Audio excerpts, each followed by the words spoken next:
to the Drop Bass Not Bombs podcast. I'm your host, Amy Farina, aka MC Unicorn, and welcome to season 2. So if you're new here, this is the podcast where I interview interesting people in the electronic music scene who are raving for a cause, partying for a purpose, and making the world a better place.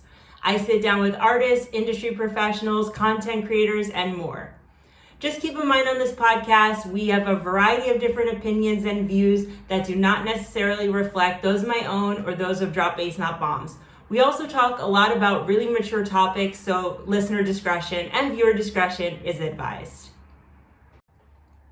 Before we jump into today's episode, a quick message from friends of the podcast and our sponsors. If you're looking for the perfect outfit for a big night out or for your next rave, look no further. When I'm looking for that festival fit, I go to RolitaCouture.com. So this shirt is from there. All their clothes are handmade in Las Vegas. They're comfortable, they're practical. Even the pants have pockets.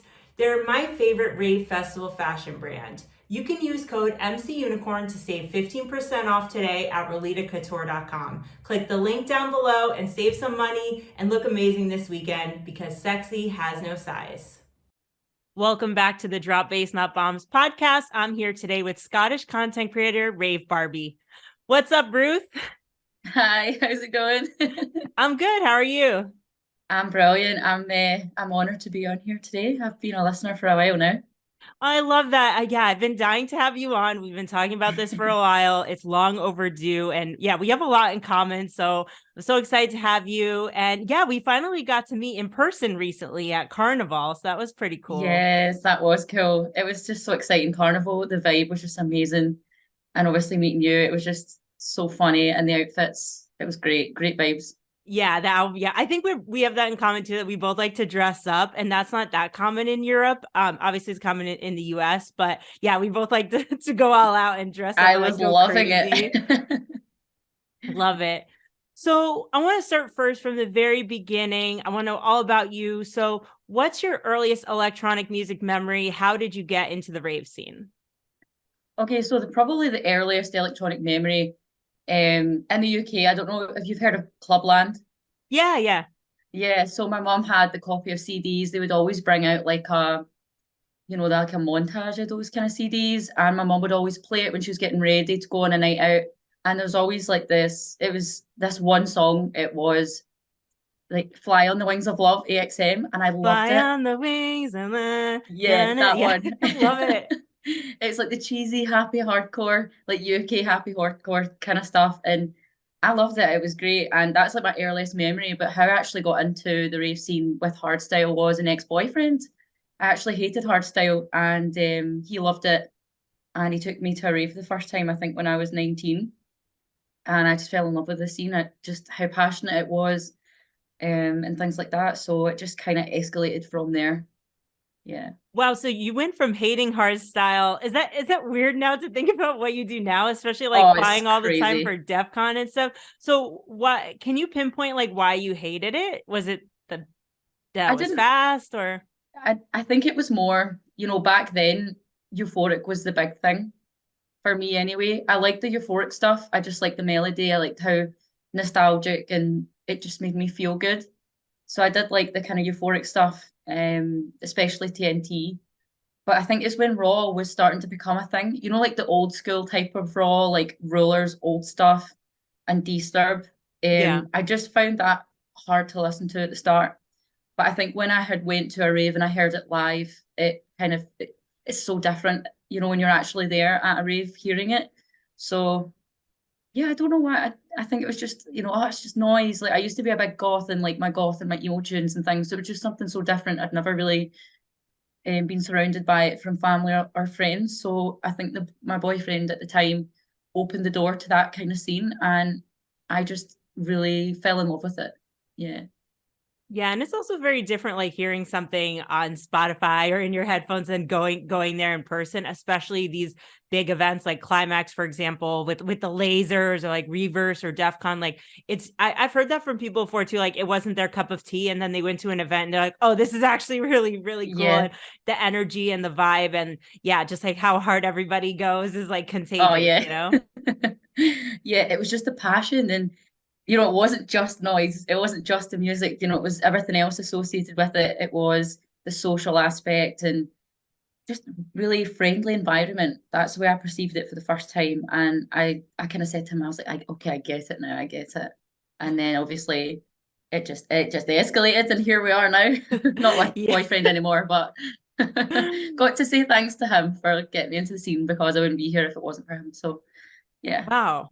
That's awesome. Yeah, that's really interesting. So looking at your music taste now, so what genre would you say? So I know you're all about hard dance, but within hard dance, what would you say is like your favorite genre? Or can you shout out some festivals to kind of tell people like what you're all about? Because hard dance it's pretty broad. It's really, really broad. Yeah, definitely. I would say my favorite kind of music genre for through hard dance is raw, like raw style. I really like it. I think it's surprising and the drops and it's just so raw and just in your face. So definitely, Fatality Festival when that was a Mhm. thing, it's cancelled now. I went there and me and my boyfriend loved it. It was just raw. It was our kind of vibe. So definitely the more raw type of stuff. I like the euphoric and classics. So the TNT, old school TNT. I really like that. I think it's just I don't know, it just kind of it reminds me of DEF CON, and DEF CON's just my favorite festival. It's just so much goes on at DEF CON and it's just so diverse. There's so many different genres or sub-genres within hard dance there, so it's got something for everyone. So DEF CON and Fatality at the time. And I think I'm really going to like Drop Zone coming up in July Yay. because that seems like it's got something for everyone. And I do like a little bit of everything. Nice. I never been to Fatality. That's sad that it got canceled. I think I did hear about that. That's a shame because I Yeah. actually never made it. But I think the reason I never went, it was like a camping festival around now, right? Like, was it in the spring? Fatality. Yeah. No, it was in July and it was just one day. Oh, So I think it oh, started at 12 and finished at 11. oh, that's not I bad. think it was like the complaints from the locals about noise pollution, I think.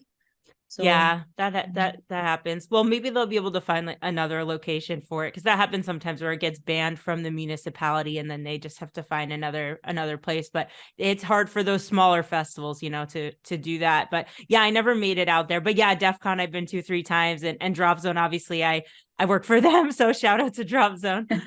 Yeah, I think you're gonna love Drop Zone, especially because it's in Croatia. Like you oh can't yeah. beat the view, like it just being on the beach there and the vibes and just like where all the clubs are. It's just a boardwalk, like club, like little places to eat, and just everybody's there to party, and it's just beautiful. Like the sunsets and the food's really good. Like you're gonna love Croatia. Have you been before?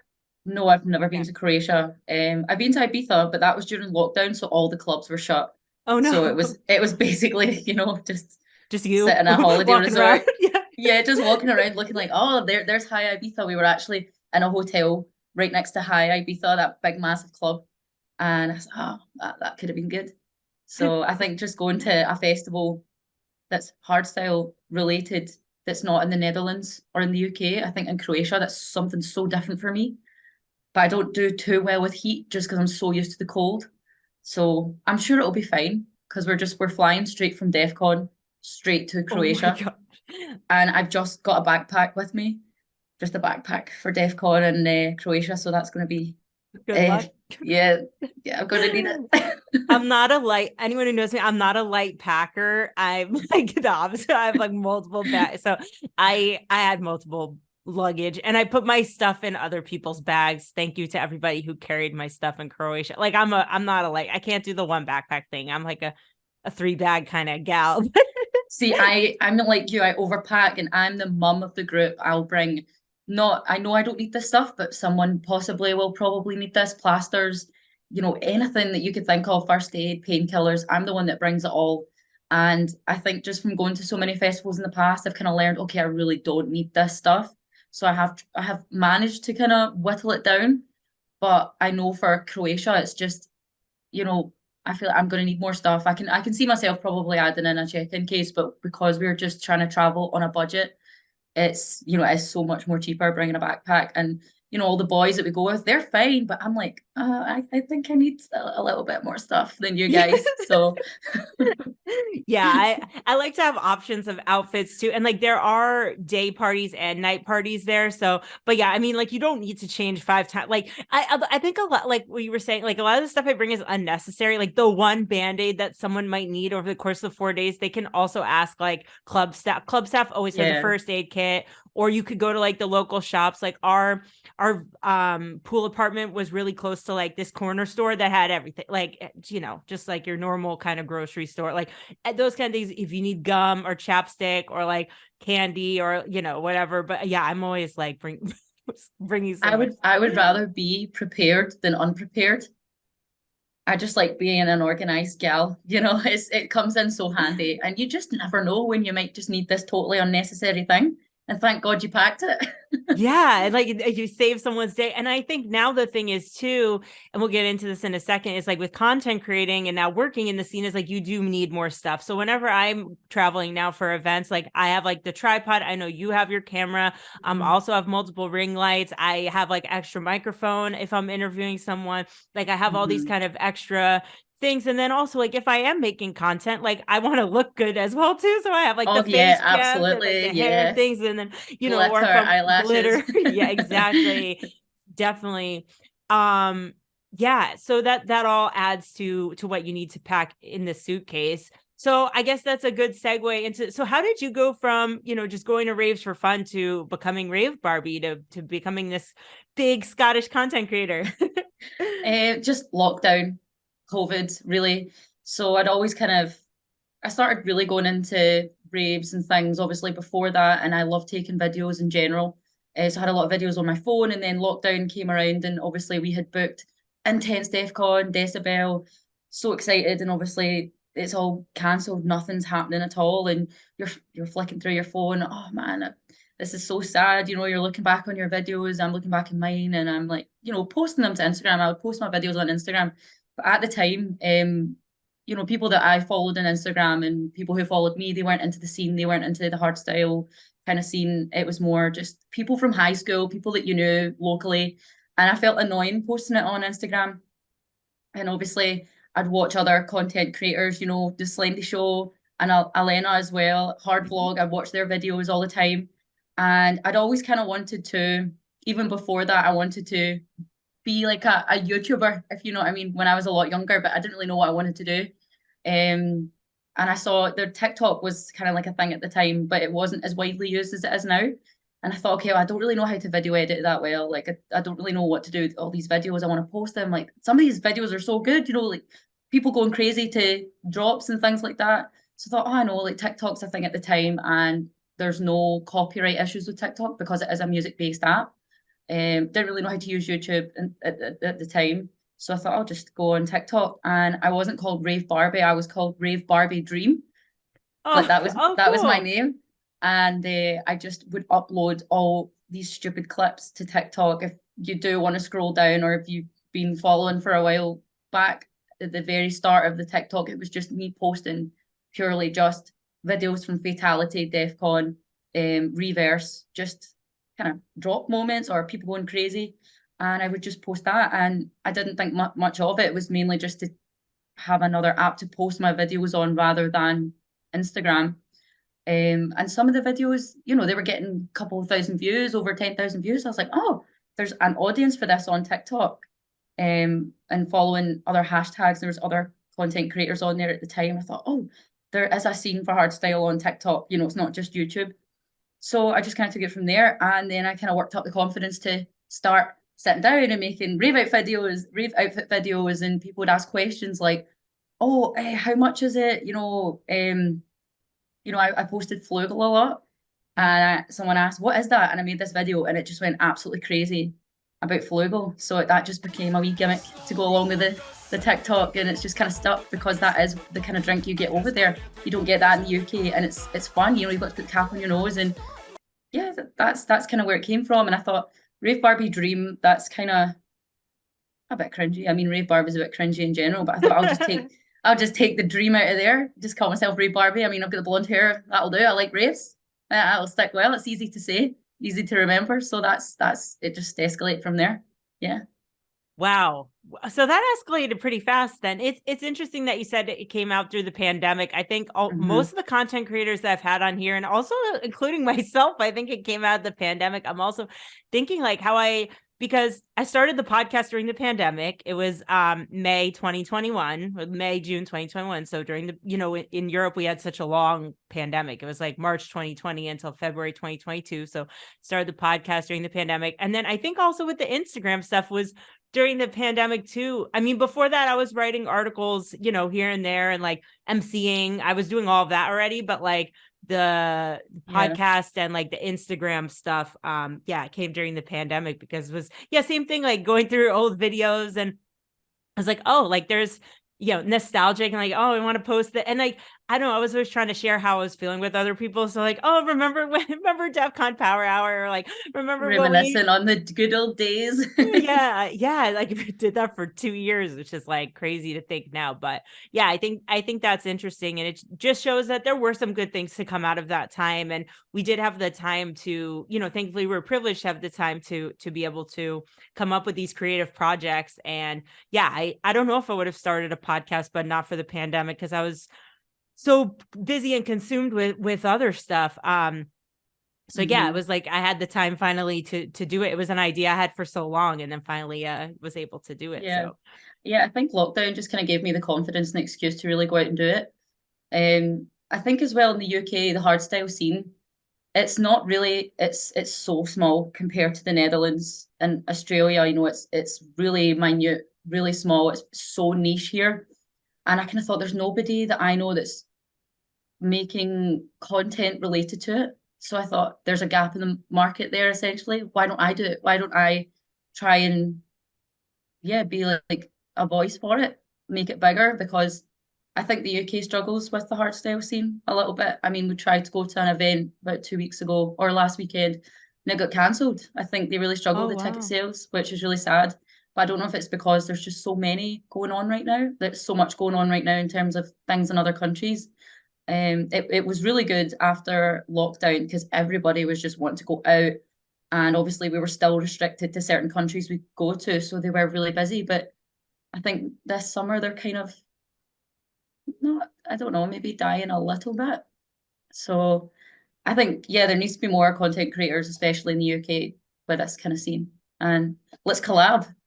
Yeah, I don't know if I know many. I mean, in the American market, it's really saturated. Like it's everybody. Like I was at recently at Ultra or EDC Orlando. I was like, everybody's a content creator, and like we all know each other, which is funny too. And like we only know each other by our like Instagram names. So like, oh, it's you. Like, oh, it's I'm the you. same. I'm like, oh, it's Drop Bass Not Bombs podcast. Like you met my guy, my friends at Rebirth, Oh yeah, and they're like, yeah, oh, yeah. Yeah, they came up to me and yeah. they're like, we know you. Oh, yeah, that was funny. So sorry for people who are listening. We're just having like an inside joke kind of moment. I was at Rebirth Festival last Sunday, and like these people were looking at me, and I was looking at them. They kind of looked familiar, and they're like, "We know you from Rave Barbie's vlogs." They're like, "Drop Face Up on podcast." I'm like, "Hi," and yeah, I met like your whole squad. You weren't there though. That was sad. Oh, I had deadlines, university deadlines, had to kind of prioritize them, unfortunately, but we've got lots more plans, so it's okay. But I'll go next year. It looked amazing. I was so jealous. Everyone looked like they had a good time.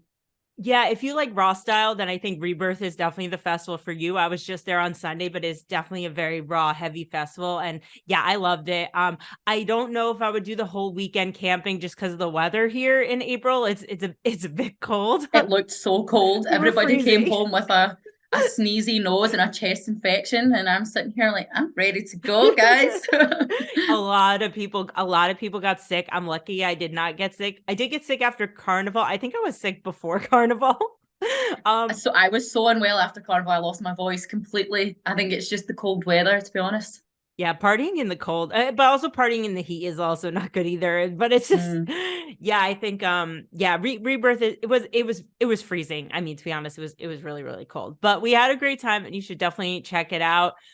Speaking of like traveling internationally to events, so when did you start doing that? When did you first decide like, okay, there's not a ton of stuff going on here in Scotland. I'm gonna hop on a plane over to the Netherlands. So really just word of mouth. When you do go to these events in the Netherlands, you start, not Netherlands, sorry. When you go to the events in the UK, you meet other people that are obviously into the same kind of scene, and word travels, oh, you need to go to this festival, oh, you need to go to the Netherlands. And that's kind of, when I was introduced to the scene from my ex-boyfriend, when you go to these events, you meet people that are into the kind of same kind of music, and they're like, oh, if you like this, wait till you try it over in the Netherlands, go to DEF CON. I'm looking at videos on YouTube, looking at after movies. I love watching after movies. They make me emotional. I cry at after movies because they're just so cool. You're like, I want my life to be like that. And that was another part of why I wanted to have this kind of life, is I would look at after movies, especially Tomorrowland 2012 one. I just think I want my life to be like that. That is just the coolest thing ever. Like that, to me, that is living life. So I think that's kind of where, you know, I was like, how do I get to these festivals? Where are they? Word of mouth, people saying that DEF CON's the place to go just now. So I decided to book and organise DEF CON 2018. That was my first abroad hardstyle festival. And Aw. what a first time festival to go to, I think I because it was was there absolutely too. amazing. 2018? Yeah, I was there 2015, 2017, 2018. Maybe we met, probably not, but maybe we Maybe. I did. wonder how close we were in the crowd, like how far away you might have been from me. Yeah, it's so weird. I know. But I went for the first time, and it blew me away. It still blows me away, but it honestly blew me away because of how different it was over there. But the effort that goes into production, lighting, fireworks, the sets. I think the DJs play different sets over in the Netherlands than they do in the UK. The live sets, just the sense of community and just how friendly everybody was. And I knew, like, at that time, the boyfriend I was with, the relationship had ended, but we still went to DEF CON. And despite that, we both had an amazing time. Wow. So yeah, and I knew I felt a bit anxious because he was my gateway into the scene. So I thought, okay, if we break up, that's it. I can't be part of the scene anymore because I've got like no friends in the scene. But that's not the case. I just kept pushing for it, and you find people to go with, go solo. You'll meet people there, and then that's how I kind of have the friends I do now, and we go to so many. So it all came from going to DEF CON, and I was like, I need to come back here. I'm making it a mission to come back. I just knew it was for me, and I wanted to do something with the scene. I just didn't know what it was at the time. So Wow. Yeah. How do you decide now though? What, because like you want to do DEF CON every year? I guess that's the question I ask myself too now, because I've been doing this now for so long.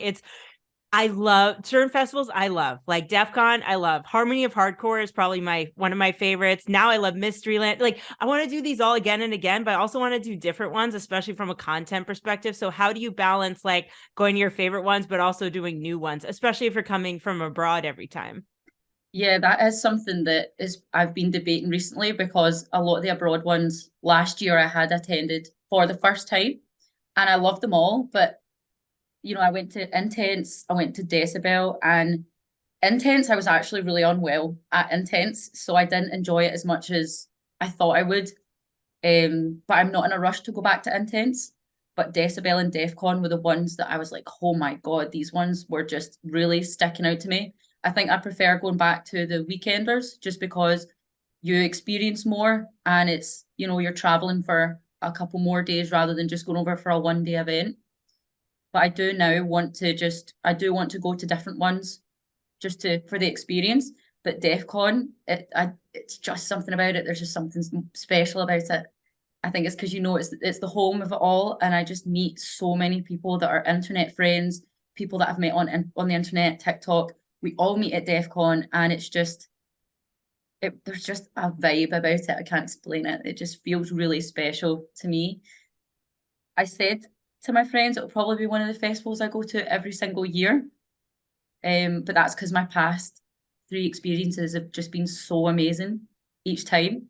But I think this year we're trying new festivals. We're trying Drop Zone, Supremacy.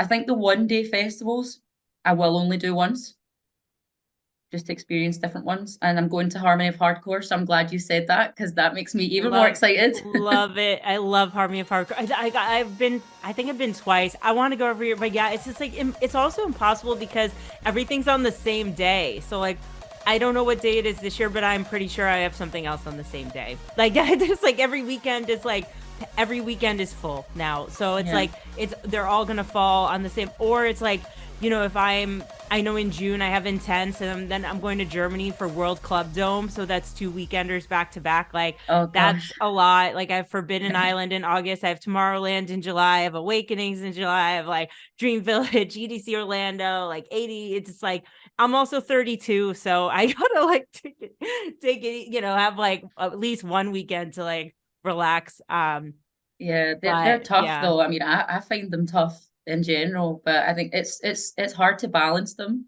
because they cost a lot of money. They're not cheap, so you do need to balance them.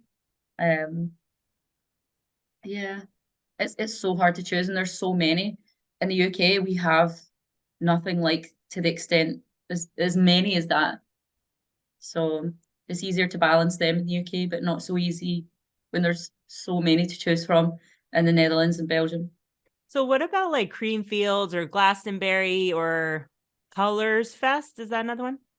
Yeah, so Glastonbury is more the kind of indie music, I would say. Oh, I wouldn't okay. say it's electronic. It's not got any hard style, fancy kind of stages. Somebody correct me if I'm wrong, I've never been. So I just don't think I would enjoy it as much. I've been to like Transmit in Scotland. We used to have a festival called Tea in the Park, but that was cancelled because of drug-related deaths. Scotland are not very lucky with their festivals just because the rave scene there, it's just people are just take loads of drugs and it kind of ruins it for a lot of people, I think. Um, Creamfields is like electronic dance. I've never been, but I think just from like word of mouth and experience with the kind of UK festival scene, it is nothing compared to abroad. So I'm kind of, it costs just as much to have a weekend ticket and travel to Creamfields as it does to go to the Netherlands. And I know that I will have a good time at the Netherlands. So I think it's easier for me to choose that. But I do also want to support all the home-based ones as well. So maybe I will. I do want to go to Creamfields. I want to go to as many festivals and experience them, at least once. So maybe I will. Maybe I don't know. People have said they've had a great time, others they haven't. So I guess I'll just have to find out for myself. Yeah. Well, that's interesting. So, speaking of traveling abroad, traveling to the Netherlands, so what kind of planning goes into it? So, how far ahead do you plan in advance? What kind of budget do people need to look at? Obviously, it's going to be different depending on where people come from, but how much money do you need to set aside? How do you go about finding flights? Are there any tips and tricks? Like, there used to be back in the day, like Wednesdays was the best time to book a flight, or like certain websites. Like, what tips do you have for ravers on a budget? So for if you're on a budget and if you're wanting to experience, a kind of like a festival in the Netherlands, you could just try with the 1 day events first.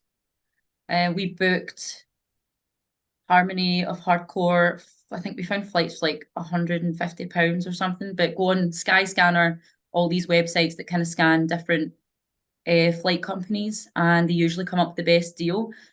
It will probably be that you'll have to find a flight that's at like 6 a.m. That'll be like the cheapest flight. So you might be a bit sleep deprived and you might have some layovers in different countries. And just traveling with a backpack, that also hugely cuts down on the cost.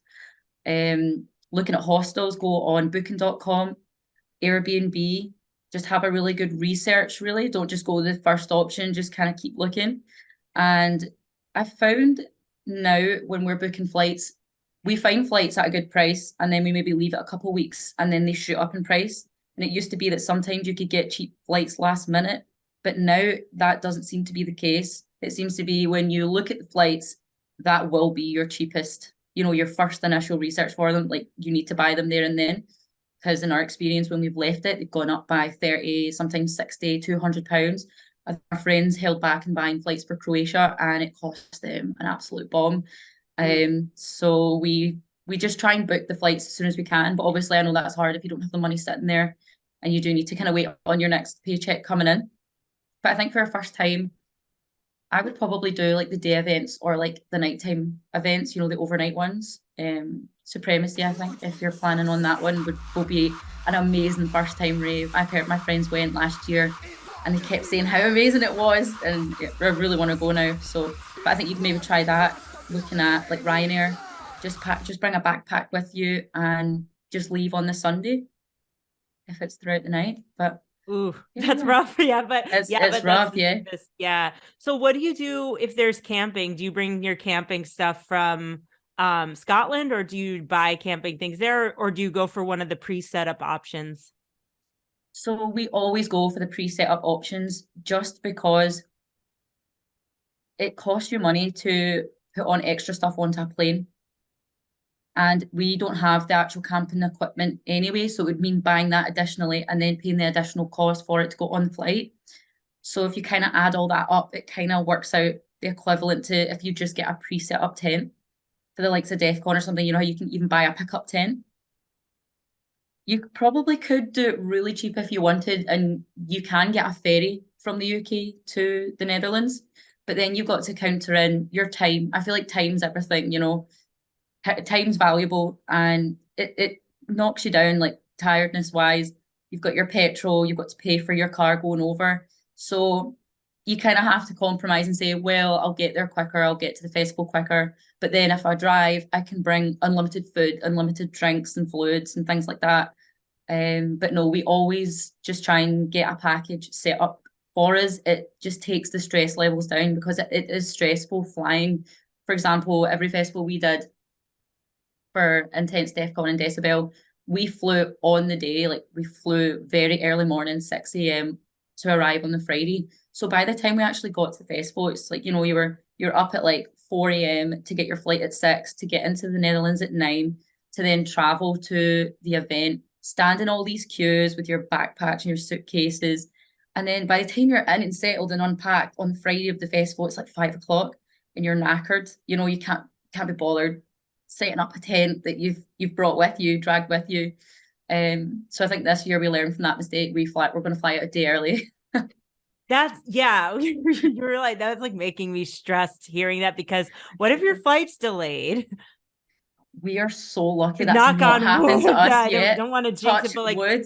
I'm thinking of everything you said, all the things that can go wrong going the day of, like, yeah, your flight's delayed, or here in the Netherlands, like there's always issues now with the trains, or there's a strike. I know like DEF CON around that time last year, there was like a strike with the buses, with Mysteryland, there was a strike with the trains, like those kind of things always add time to your trip, especially if you're not prepared for it. So yeah, I guess I think you should definitely, do come a day early just so you wake up already here and you're not as tired, especially because traveling, even if the flight from Scotland's not far, is still like the hours waiting for the airport, going through security, Mm-hmm. checking in, carrying all your bags. Like it's just being on the It is a plane. Like, lot. Yeah. I yeah, know. that's a lot. My friends that you met at Rebirth, they did book a day before. They were flying out the day before, but for some reason EasyJet cancelled a lot of flights on that day. So their flight got cancelled. So they then had to drive from Edinburgh to Glasgow to get a flight the following day. They slept overnight in the airport so that they could be at Rebirth on the Friday. So even though they were prepared and booked their flight a day before, still got cancelled the next day. They had to fly in, but they made it. But yeah, like you say, these things happen. And you have to kind of think of a backup plan. Yeah, that's a lot of planning. So what do you usually pack for a weekend long festival? You can talk about camping or hotel, but like do you have like a specific list of things that you always bring? Like what does your packing list look like? So it just depends on what package we've obviously bought over there, what comes in the package for the pre-set up things. You know, some of the teepees have electricity in them, some of them don't. So if they do have electricity, we'll always bring an extension cable, you know, the one with multiple plugs on it. That's handy. Travel plugs, lots of portable chargers for me because I'm filming a lot, got my camera and stuff now. So many portable chargers, um, towels, makeup, and I try and plan my outfits before I go because I'm like, okay, this is what I'm wearing day one, this is what I'm wearing on day two and day three. Then I'm like, that cuts down on my space because I overpacked my outfit so much for Decibel and I only wore about three of them. And I thought, if I plan this beforehand, like this is what I'm wearing, I've only got three outfits that need to go in my bag, and that's it. We also brought food over for a lot of them. We just bought a big massive case and just checked that in under the plane, but we put food in it, like a travel kettle, noodles, kind of dried foods and things like that. We also brought in lots of alcohol, like dragon soup, four locos, and things like that. Yeah, we brought them in just because they were in cans. You're not allowed to bring glass. So we thought, what could we bring in that's alcohol? And it's so expensive over there in the Netherlands now for alcohol. So we thought we'll just pack as much of it as we can and hopefully we'll get away with it. And we did. So win-win. Yeah, that's a lot of stuff to keep in mind. Yeah. And then yeah, like you said, if you're making content, then you have to think of like, the outfits ahead of time, and then also like extra batteries and lights, and yeah, backing everything up. So yeah, that's a lot of things to consider.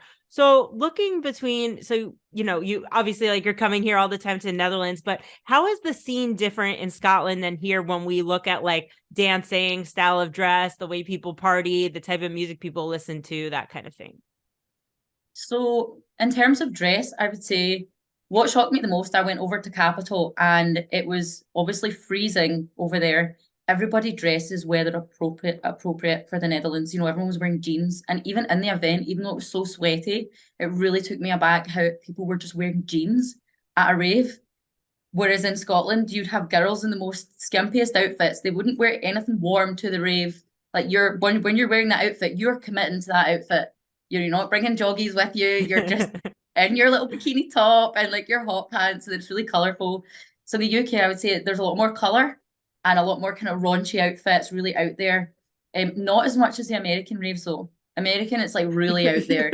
Whereas I was like just UK gonna is say. just kind of like UK's we like to get our bits and bobs out.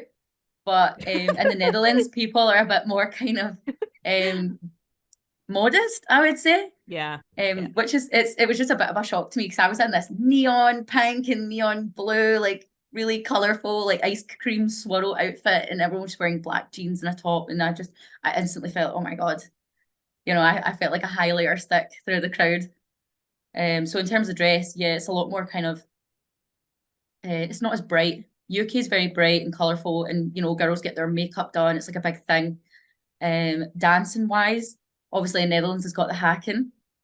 We don't really have a style of dance in the UK, apart from when, I think TikTok's really accelerated the style of dance, so people are doing the hacking a lot more in the UK. No muzzing though, no muzzing. That's an Aussie thing. Americans are muzzing a lot now. Yeah, especially my friends. I feel like they all got really good at muzzing during the pandemic. I'm like, when did you guys get so? Because it went a while before I saw them again, and I was like, when did you guys get so good at dancing? Like, when did everyone learn how to muzz except for Practicing in me? the Yeah, bedroom, I can do it. Apparently, I can do it. I've been told that I can do it, but I'm like, I don't remember being good at it. But someone was So like, bad at "Wow, it. we saw you muzzing." I'm like, I don't know if that was me or if I don't remember, but apparently, I can do it at certain times. So I'll try to bust it out this summer. But yeah, that style of dancing is getting popular in the US. And then we have shuffling, like everybody shuffles. And then also we have like all the flow arts, like the LED hoops and poi and gloves and all that kind of stuff. But it was the same with me Yeah. with the style of dress. First time I came here, I wore candy, the rave bracelets and Oh like all yeah, stuff. And yeah. like nobody,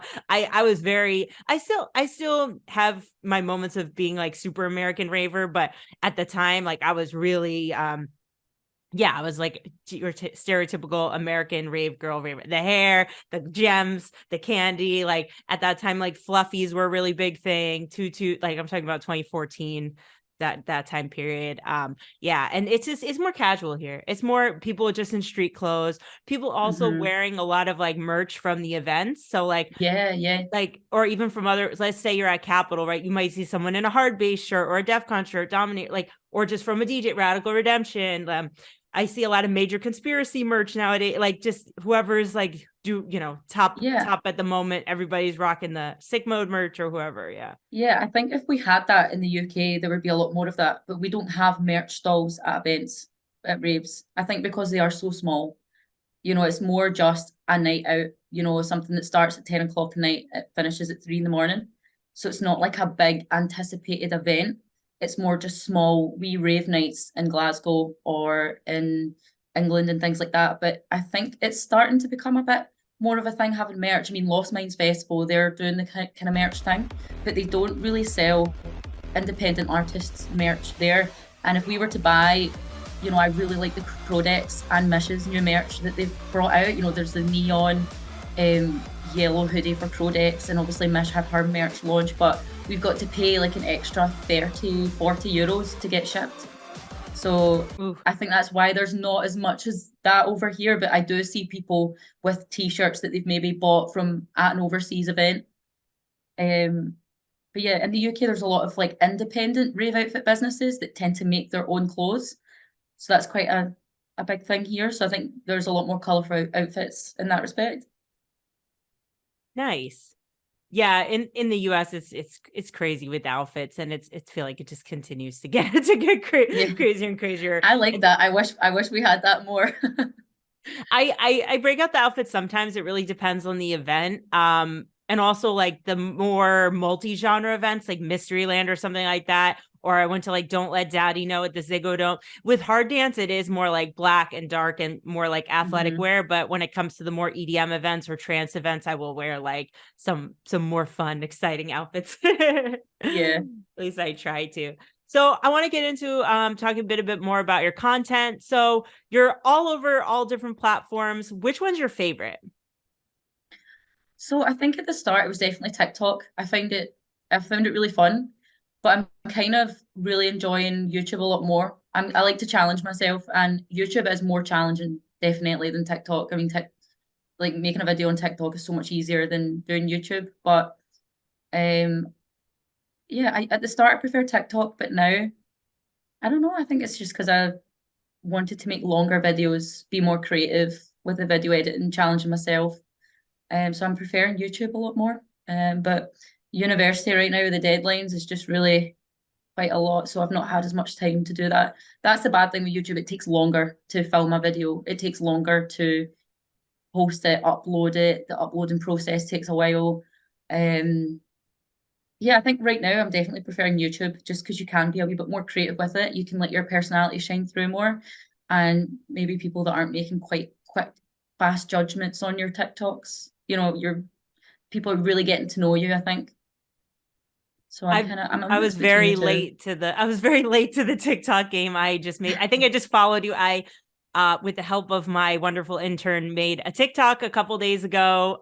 Yeah, I think I followed you, and yeah, we were just getting started. Was avoiding TikTok, to be honest, just because like I just it was too much. Like I have too much, and like I get really sucked into things, and like I just know myself, and that was going to be like a time sucker, and it is already. So Oh, it is. it's like already Yeah. still trying to like avoid it and still trying to figure out, what works and stuff like that. And obviously we just got on YouTube this year with the podcast. And the reason we waited so long for that too is because it takes time, and you need to be either able to video edit or have someone edit it for you. So, and Yeah. that's not a skill that I had on my own, and then also graphic design for the thumbnail, and how to do all these things that like it's not doesn't just come normally to you, not doesn't come naturally to most people at least. Yeah. I just honestly I had no idea. But YouTube is a great learning space. Even for TikTok, how to get really high quality uploads. How do I do this? How do I do that? How do I do this for TikTok? How do I do this for YouTube? Like learning about copyright. That was another thing that I had no idea about copyright. Um, so basically just using YouTube helped a lot. YouTube tutorials. Google is your best friend. So do you do everything on your own, like all the editing, all the filming? Yep, everything, yeah. Whoa, whoa. Yeah. Okay, that's awesome because you do a lot. Like you said, you have TikTok, you have Instagram, you have YouTube. Okay, so it's just you. It's just me. It's just me. And I wish I had more time for it. Um, but obviously, I've got my job, I've got university. I did try do a podcast about a year ago, I but I liked your thought podcast. I loved it, but again, I don't have time for it. To me, for TikTok, YouTube, and going to these events. I mean, back in the summer last year, I was going to these big weekend festivals every 2 weeks. Um, so it's just I was just trying to do far too much. And I thought, well, I like TikTok, and obviously I wanted to do more with YouTube because I did have a few videos, but I didn't really put much effort into them. Um, so I just decided, it's probably going to have to be one thing to get rid of, and it's the expense as well. It's expensive having a hobby like that. Having a podcast, obviously, your where you host your website or your podcast, the equipment, microphones, and it's not just that; it's also like audio interfaces. Um, yeah, it's a lot to it. Even filming videos on a camera, you've not just got the camera, you've got batteries, you've got SD cards, and it's just all this stuff that I'm like, I'm gonna have to learn about. And how long does the battery last? Like stuff like video quality, shutter speed. What does all this mean? Like, it's just all this stuff that I had to teach myself, and I just didn't have time. I just didn't have time for it. But hopefully, when university is finished, yeah, I'll have more time for videos. So So how do you balance all of that then? So like how this is the question I ask everybody because I'm also balancing a million things. But so how do you balance going to school, your normal full-time job, and then everything you're doing with content creating, and then also all the traveling? Like you're coming here all the time for events, you know? I can't really answer that question. I don't know how I balance it. I really don't know. I mean, I guess I go through phases of doing certain things. Like right now, I'm really in the phase of getting uni work done. Whereas back at the start of the year, I was really in the phase of making loads of videos. But then in the back of my mind, when I'm making the videos and editing them, I'm like, God, I should really be doing my assignment right now. Um, so yeah, I think it's just I don't know how to answer that question because I feel like I'm not balancing it myself. Like I'm really not. I think it's just I book an event and I'm like, okay, I've got this time, and then I've got an assignment. I'm like, okay, I've got an assignment then, and then I've got an event after this. Okay, I'm really gonna have to finish this assignment before I can go to this event. Um, yeah, I think it's just kind of winging it, I guess, with balancing it out and just, or maybe I see that I've not posted a video in a long time. Like I know that on YouTube I've not posted in a couple of weeks now. I'm like, okay, I should really maybe post another video. But then I've got an assignment due in a week. So it's like it's prioritizing really. That's kind of what I have to do is just prioritize. And then once that priority is out of the way, it's move on to what maybe I do want to do. And waking up early in the morning is just really good because you get so much stuff done. You've got longer time in the day. I've been waking up, trying to wake up around 6:30 every morning, and I do get a lot of stuff done. So waking up early is another thing that's been helping me recently, especially with university. So again, I'm just winging it and just trying to prioritize.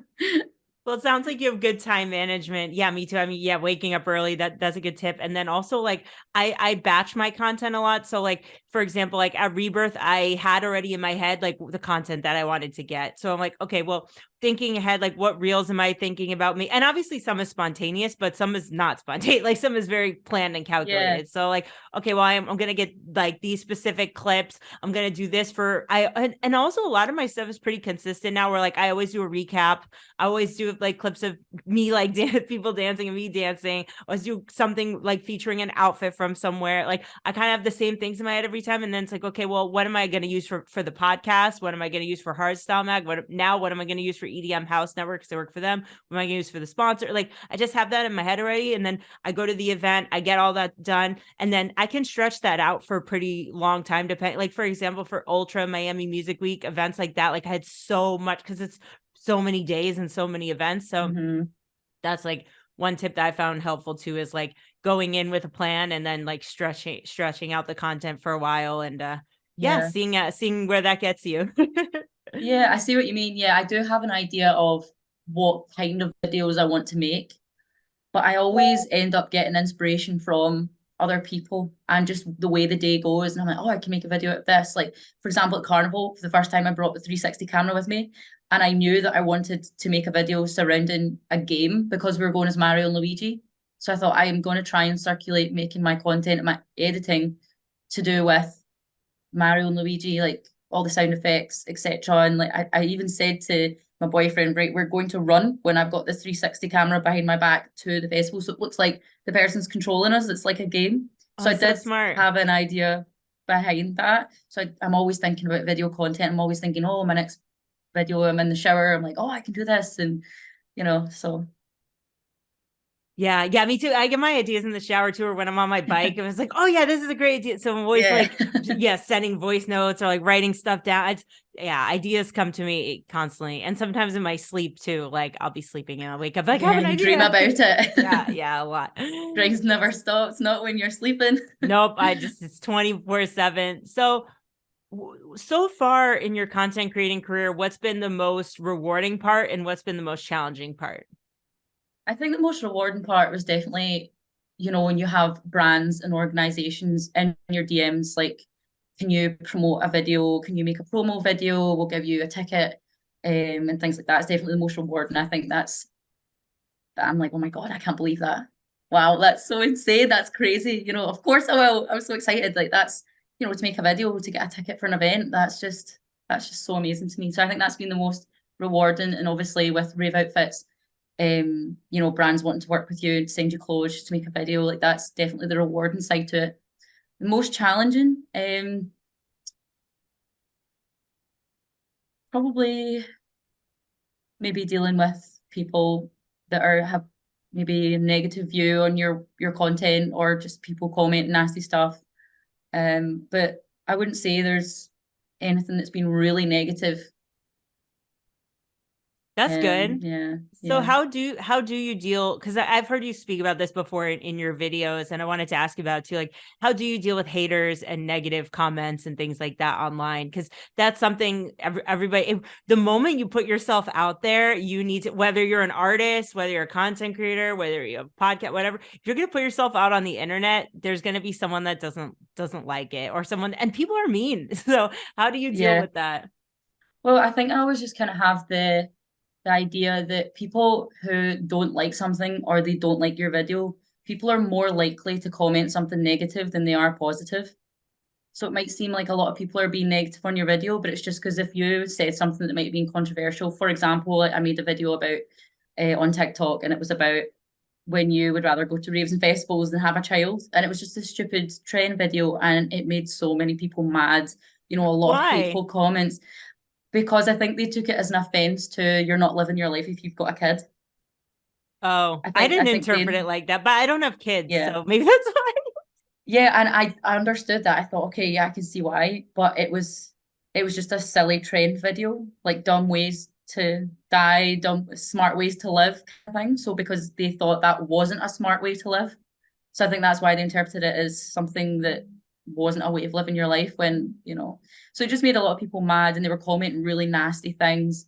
But because they disagreed with the video, I feel like people are more likely to comment nasty stuff than they are positive. Um, because they take offense to it, or they take it to heart. I don't know.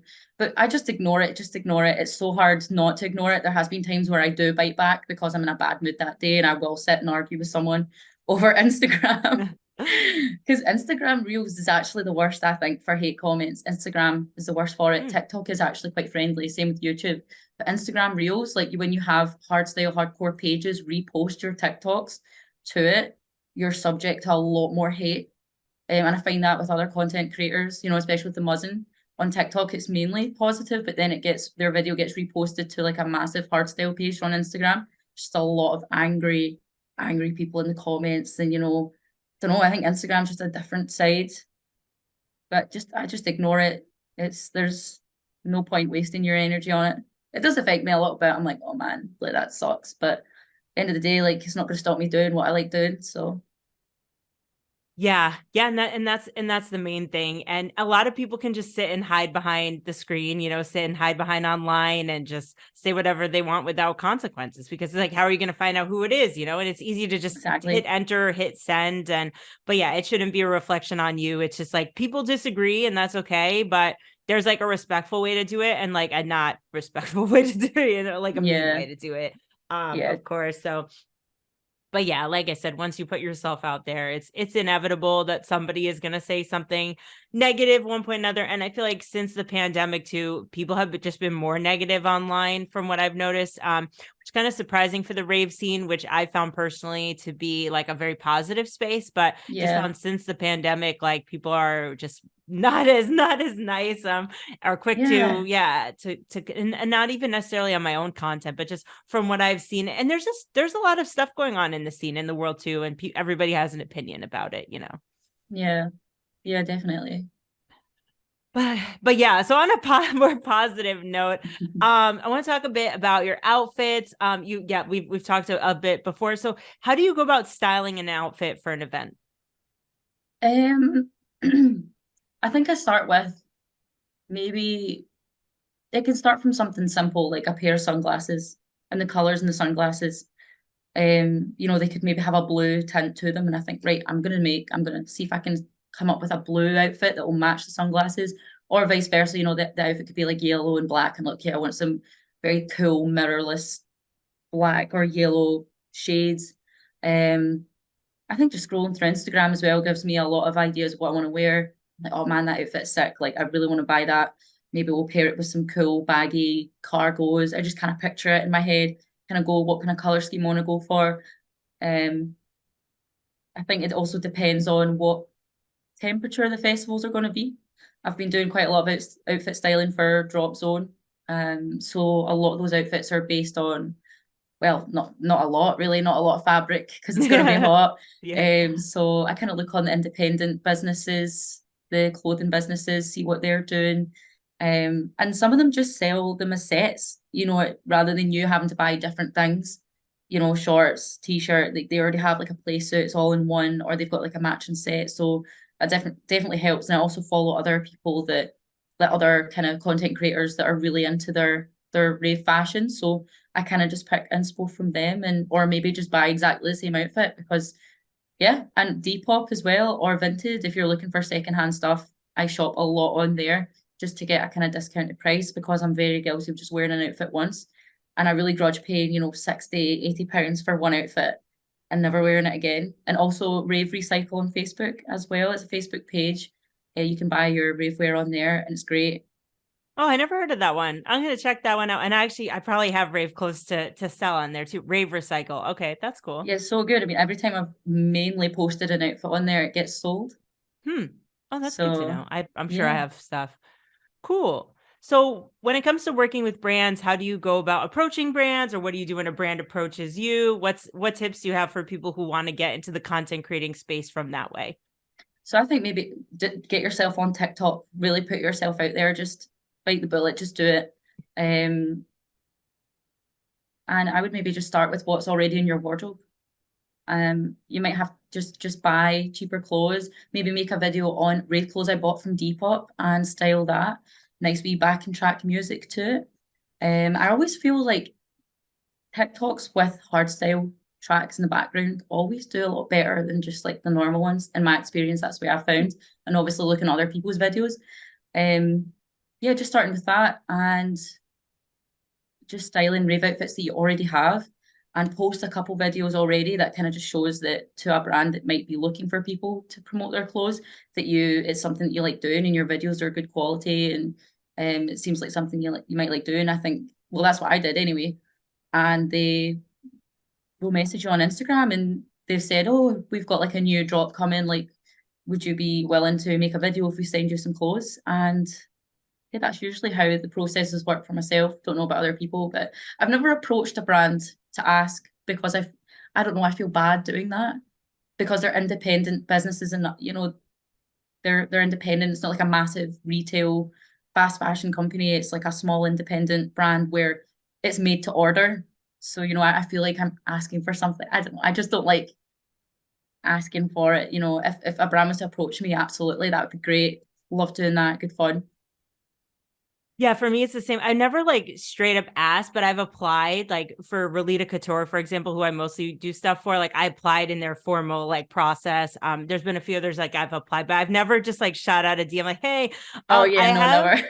I've like reached out to people to collaborate on stuff, but I've never just straight up asked like send me stuff. No, no, no. Yeah, no. Yeah, I apply. I've done that before. I've like when it's a formal process and they're actively looking for people. Yeah, absolutely. If you see a brand that's looking for promoters, apply because they're obviously wanting to hire people for the job. So you might as well apply and be one of those people. definitely. Yeah, so we'll see you in some good outfits this summer. Absolutely, absolutely. Me too. Rave outfits So on a budget. That's my one video I might actually have planned. Rave outfits on a budget this summer. So perfect. Yeah, that's great. And yeah, I'm gonna check out Rave Recycle and the other websites you said. I have sold stuff on Vinted before, but I never thought to like search for rave outfits on there before. That's a good tip. oh yeah, there's so many outfits on Hmm. there. I've bought quite a lot. Um these Cyberdog trousers. They're my absolute favorite. I got them on Depop and they're like £150 brand new and I for 60 on Depop, which was amazing. Wow. So Especially because so many people don't wear, like, you're not wearing that every day. Like, you might wear the outfit once, twice, three, or even like every once in a while. But like, it's not like you're wearing, I don't know many people who are wearing rave outfits every day or even every weekend because you wear different stuff, right? So yeah, it's like you can probably get some good stuff. Yeah, good tips. Yeah. Overall, great tips in this episode. We are coming towards the end now. So this is the question that I ask all of my guests. How do you rave for a cause or party for a purpose in your life? So I want to encourage more females into the scene. I attended more raves, whether that be someone wants to start DJing or like content creating. Like I'm dying for more content creators to come into Scotland and or the UK in general and things like that. And yeah, just have fun while doing it. Um, yeah, I think that's about it. Raving for a cause, yeah. Get more females into the scene. I think it's quite male dominated in quite a lot of aspects. So just seeing more girls in the scene is amazing. Yeah, that's also something, everybody knows I've been pushing for day one, of course. Like, and the majority of guests I've had on the podcast have been women, I think, working in the scene. I was thinking about that the other day. I'm like, most of the guests that I have are That's a women, which is great thing. I awesome. love it. Yeah. So that's been going well. But yeah, that's also something I'm always pushing for too. And I've done a variety of projects in the past too, promoting women, working in the scene and working in different industries and scene and specifically in hard dance as well. So yeah, I think that's great. Mhm. So looking towards the summer, do you want to shout out any events you have coming up, anywhere we can find you? Yep. So we have DEF CON at the Nice. end of June. So can't wait for that. And then we're flying straight to Croatia for Drop Zone. So that'll be amazing. Can't wait for that. Ultimate hardstyle holiday. As we're in July, might do Kidstock in England. That's like the UK's biggest hardstyle festival. So might do that. And moving into August, maybe Colours Fest in Glasgow in Scotland. Or I wonder if there's any more in August. Decibel in August. And Supremacy. We'll see how it goes. That's what I've got in my mind just now. That's a good list. That's a good list. Yeah. So last question, where can people connect with you online? How could they find your content? TikTok at Rave Barbie, YouTube Rave Barbie, Instagram Rave Barbie, and all my links are in my bio. Just drop me a DM, email me. I love to collab. I love working with people. So give me a message and we can sort something fun out. Awesome. Thank you so much for today. I can't wait to see you again, probably this summer. And yeah, have a great Yeah. day. Oh, thank you so much for having me. Yeah, you're welcome. Bye. Bye. So that was my episode with Rave Barbie. So she got some really good tips in there for you guys about how to travel internationally to festivals and save some money this summer. These festivals can get really expensive. So these are definitely some good tips on, how to be prepared. A lot of planning goes into it, especially for these camping weekenders. So definitely check out her vlogs, check out her TikTok, check out her Instagram, and you guys might even see me in some of her videos. So let me know if you guys see me.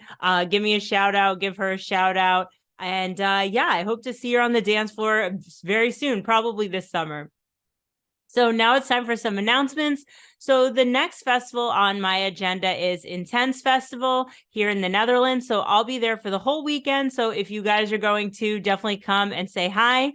So since the last episode of the podcast, I've written some more event reviews on hardstyle mags, such as Visa Royale and King's World.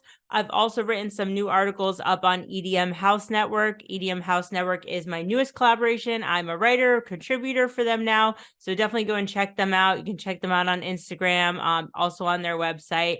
I've been writing EDM Fridays for them and some other articles and interviews coming very soon. So as always, guys, if you're looking for some new rave outfits, I'm your gal.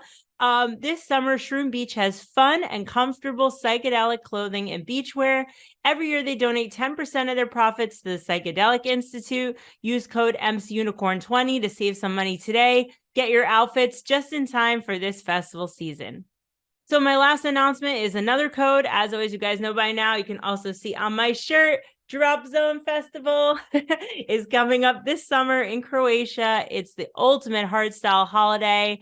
You guys already know. I have a code for you guys to use on accommodations. This will save you 5%. You can choose from beautiful, beautiful poolside apartments overlooking the beach. We had such a blast last summer. So here's the code for you guys. Get a pen and paper, write it down. It's DZDUCQ. That's D as in dog, Z as in zebra, D as in dog, U as in umbrella, C as in cat, Q as in queen. So that's DZDUCQ at checkout. Head on over to dropzonefest.com and save some money, and let's party in Croatia this summer. So that's all for today. If you guys like the podcast, leave me a thumbs up, share it with a friend, give me 5 stars, follow us on Patreon at Ravers Revelations, follow us on Instagram and TikTok and Drop Bass Not Bombs and L, and we'll see you next time, Friday, June 2nd. Bye!